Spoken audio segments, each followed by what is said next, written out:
अतीक अहमद और उसके गुर्गों को।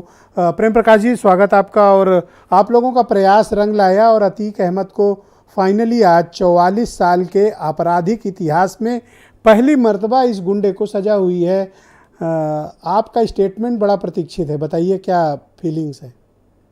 देखिए, मैंने इसमें पहले ही बताया था कि जिस तरह से इसका योजनाबद्ध तरीके से पैरवी की गई और टीम बनाई गई थी। आईजी रेंज पहले उसमें ट्रांसफर हो गए थे, उसके बाद में राकेश कुमार सिंह आए, उन्होंने काफी तेजी से इसमें पैरवी कराई और इसमें नाम से उन्होंने नामित किए, अपने पुलिसकर्मी लगाए और लगातार उसकी समीक्षा होती थी। इसमें जो एडीजीसी रहे श्री सुशील कुमार वैश्य जी, उसके साथ ही उनसे पहले भी जो एडीजीसी रहे थे वो बाद में हट गए, लेकिन उन्होंने फिर इसमें उमेश पाल जी की तरफ से केस कंटेस्ट किया, उनके साथ आ गए और भी जो इनके साथी थे उन्होंने बड़ी मेहनत की है। देखिए, जो माफिया है वो तमाम हथकंडे अपनाता है।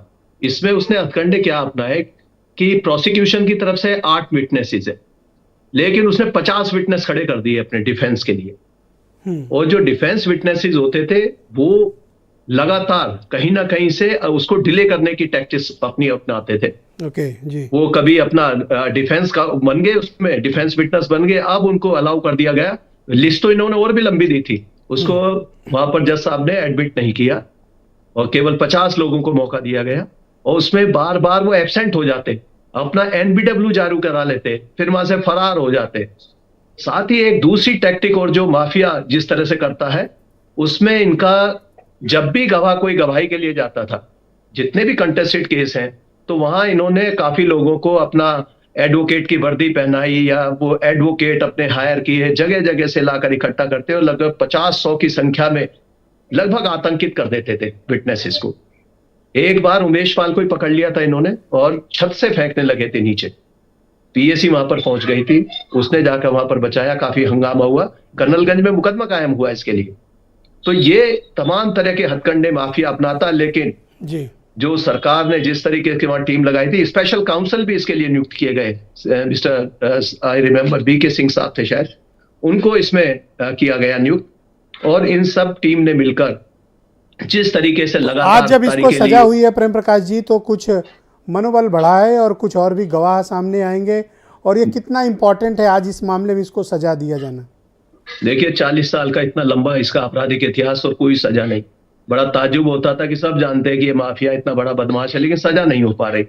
कई सारे केस ऐसे आइडेंटिफाई किए गए कि किनमें सजा हो सकती थी। और ये जो मैंने इसकी टैक्टिक्स बताई, पहले तो जब भी कभी इनको सरकार का कोई योगदान मिलता रहता था तो उस समय तो ये गवाहों के खिलाफ जो पूरी कार्रवाई करते थे। जैसे 2006 का ही आप मामला देखिए कि 2006 में इसने उसको हॉस्टाइल करा ही दिया था। उनका जैसे भी जबरदस्ती पकड़कर, डरा धमका कर ले जाकर। और मजे की बात इसमें सुनिए कि जब इनको ले जाया गया दबाव बनाकर उमेश पाल को, पहले कोई गवाही नहीं हो रही थी। उमेश पाल का तुरंत जो है हॉस्टाइल बयान जो दर्ज करा दिया गया, पक्षद्रोही घोषित करा दिया और साथ ही 4 और गवाही करा दी वहां पर लोगों ने इतनी जल्दी। तो कई बार इस तरह से एक नेक्सस काम करता, 4 गवाही एक दिन में कराई, 4 गवाही अगले दिन में करा दी।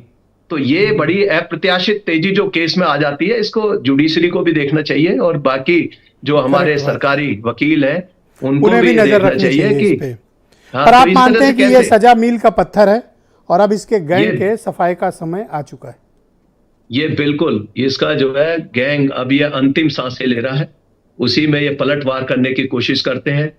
निर्दोष लोगों को, खतरा बढ़ा है? अभी खतरा बरकरार है? अब खतरा, इनका मनोबल तो टूट चुका है, इनके शूटर्स। और ये लगभग इन्होंने कोई बड़ी एक ताना बाना बुन के एक घटना ये कर दी। शायद अभी इसका जब शूटर्स सामने आ जाएंगे तो पता चलेगा कि क्या क्या रहा होगा। लेकिन कुल मिलाकर ये गैंग पूरा टूट चुका है।